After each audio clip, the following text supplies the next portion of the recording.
the Lord has arranged several speakers and keynote speakers, and I'd like to introduce one right now. We have Dr.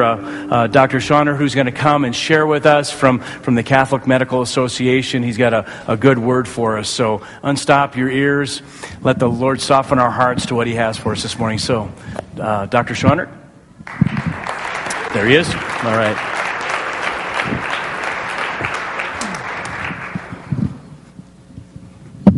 Thanks for having me here today, and we're here to talk about life and to celebrate life, as we've started so wonderfully this morning already. As I was introduced, my name is Keith Shonnard. I'm a practicing physician here in Carson City, have been for 12 years. My wife, who is also a physician, and I are the proud parents of 4 children within an adoptive family. 2 of our children were born in Guatemala. We're very happy to be here and happy to share the celebration of life. You know, when we're talking about life, we want to talk about the unborn today, and the politics of abortion many times ignores and glosses over and dehumanizes the unborn, so as to concentrate on reproductive rights, and that's what pro-abortion advocates tend to talk so much about. And we gloss over what really happens during abortion, which is unfortunately the deliberate destruction of human life. So I thought what we do today is talk a little bit about what is the unborn and whereabouts do we all come from. So within our human family, we are blessed that conception comes about through really a quite miraculous process. The sperm and the ovum are the specialized cells, uncommon to anything else within our human body, and unique in that they only carry half the genetic material that a normal cell within the body does. So the sperm coming from the man and the ovum coming from the woman.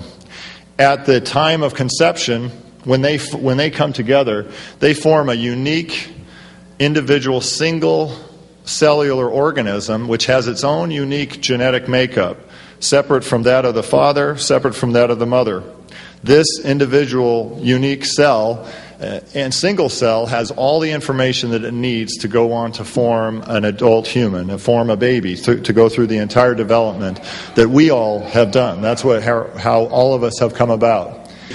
The discussion of abortion tends to center around that they talk about, they want to dehumanize the unborn. They just tell the young mother that this is just a clump of cells. It's the products of conception. It's the pregnancy mass. They don't want to put a human touch to it, which it is. We were all in that position at the same time. So we all began as a single cellular organism. We all were able to be in a loving environment in which we were able to nourish, but we all started in one cell. We had all the makeup to bring us all to adult life as we are now. By day 20, you can see a picture up there. This is what we all looked like at day 20. This is going to be about 5 days after a young woman thinks that she's missed her period. Foundations of everything are there. So the brain is starting on the one side, which will be the slide on the right on the slide. That's where the head's going to be, the center part of the body, and then we all kind of start off looking a little bit like we've got a little bit of a tail. The very next day, the heart begins to beat. And we can see that. I can see this as a radiologist. This is what we actually look for. And we have ultrasound technology that can actually see the heartbeat on the first day that it does. This is 7 days after the woman has said she's missed her period. By week 4, pretty much everything is there. The arm buds are there, the limb buds and everything. And at this point in time, 2 weeks after the woman has missed her period, we are all, at that time, 10,000 times larger than we were when we were a fertilized egg. This is an ultrasound on a 6-week, 3-day fetus, just taken a couple of weeks ago. You can see in there the fetus is floating around in the amniotic fluid. On the right-hand side of the screen, that's where the head is. Actually, you can see the brain within it. You can see the little arm buds. We don't actually see all the arms because this is just an individual slice. But you can see the whole body there. Next slide, please. We'll show actually how we can see and document the heartbeat on the fetus. And on this one, it would show that the heart's beating at about 770 beats per minute, which is typical. So the statistics on abortion are staggering. since 1973, January, at the time that Roe v. Wade, the Roe versus Wade decision was passed, there have been 49 million legalized abortions within this country. On a yearly basis, there are between 1.2 and 1.3 million abortions performed in this country alone. That is greater than the total number in the Revolutionary, Civil, World Wars I and II, Korean, Vietnam, and Gulf Wars combined. On a yearly basis, about 250,000 young women, 19 years of age and younger, have an abortion. And in our own state, we'll have between 9,000 and 10,000 abortions on a yearly basis. Nearly half of abortions are obtained in women that have had a prior abortion. So essentially, it's being used as a form of birth control. Now, when the controversy and the politics of abortion come up, one of the first things that you're going to be hit with, and the main argument is that, well, it has to be available. It has to be available for the hard cases. It has to be available for the cases of rape and incest, right?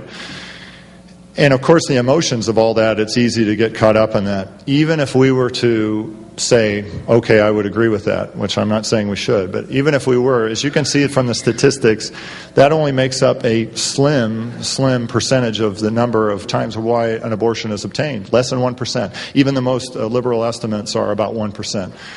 When they look at it for the mother's health, it's about 4%. So 4% of the reasons why women come in for their mother's health, because of what Roe versus Wade and the subsequent legal case came about, because they talked about for the women's health, only 4%.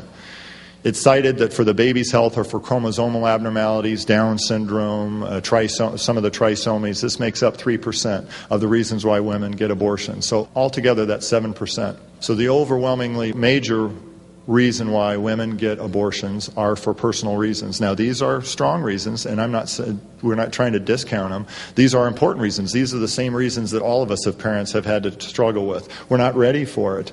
We're not ready for the responsibility. We can't afford it.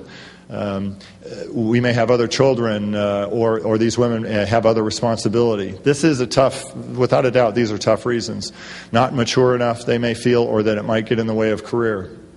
As important as all these reasons are, I think all of us would agree here that those are not good enough reasons for the taking of human life. The current laws on abortion, we should understand these. Roe versus Wade, which was passed in 1973, gave the legality of abortion through viability, which at that time was determined to be at about the end of the second trimester.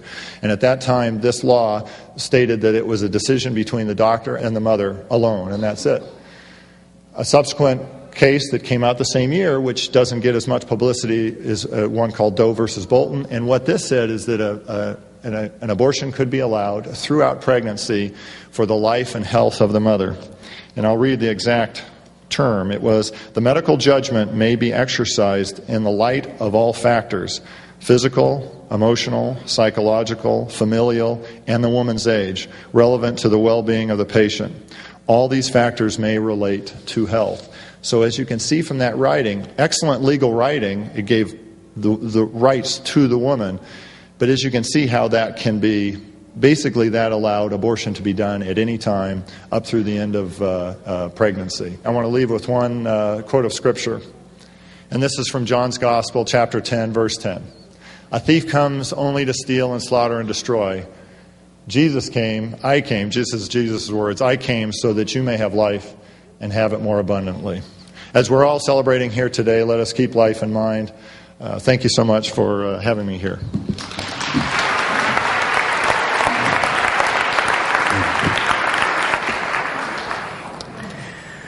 Well, that was your first lesson in equipping you and getting ready. I think it's awesome when we are knowledgeable about what we're saying and what we're speaking.